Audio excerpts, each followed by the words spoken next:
Israeli বাহিনী গাজা থেকে battalion 7107 প্রত্যাহারের ঘোষণা দিয়েছে।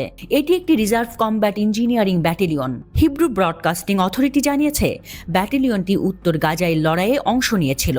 উত্তর অংশ থেকে সেনা সংখ্যা কমানোর জন্য আইডিএফের তোড়জোড় অবশ্য ভিন্ন ইঙ্গিত দেয়।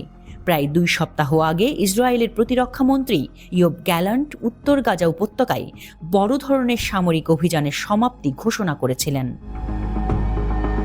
চলতি মাসের শুরুতে ইসরায়েলের প্রতিরক্ষা বাহিনীর মুখপাত্র ড্যানিয়েল হাগারি জানিয়েছিলেন চলতি সপ্তাহে বেশ কিছু সেনা গাজা ছাড়বে।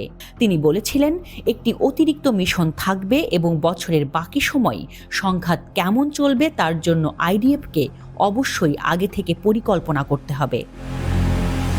তবে ইসরায়েলি বিশেষজ্ঞদের ধারণা ইসরায়েলের অর্থনীতির ধস ঠেকাতেই আংশিকভাবে সংরক্ষিত যোদ্ধাদের বেসামরিক জীবনে ফিরিয়ে দেওয়া হচ্ছে, কেননা গাজায় চলমান এই যুদ্ধ নতুন বছরে আরও দীর্ঘস্থায়ী হবে বলে ধারণা করা হচ্ছে। জানুয়ারির দ্বিতীয় সপ্তাহে গাজায় যুদ্ধরত 4 ডিভিশনের মধ্যে 1 ডিভিশনের সেনাদের প্রত্যাহার করে নেয় ইসরায়েল।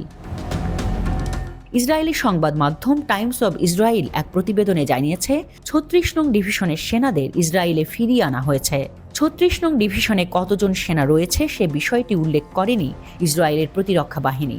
তবে সামাজিক যোগাযোগ মাধ্যমে প্রকাশিত ভিডিও ও ছবিতে দেখা গেছে বিপুল সংখ্যক সেনা গাজা থেকে বের হয়ে গেছেন বা বের হয়ে যাচ্ছেন। সাধারণত একটি ডিভিশনে 10 থেকে 15,000 সেনা থাকেন। ডিভিশনের নেতৃত্বে থাকেন একজন মেজর জেনারেল। এই ডিভিশনের সেনাদের বিশ্রামের জন্য কিছুদিন সময় দেওয়া হবে, এরপর তারা আবার প্রশিক্ষণে যোগ দেবেন।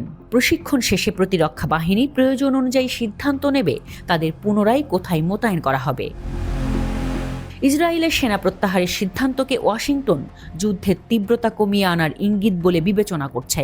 ওয়াশিংটন অনেক আগে থেকেই গাজা উপত্যকায় ইসরায়েলি হামলার তীব্রতা কমানোর জন্য আহ্বান জানিয়ে আসছিল।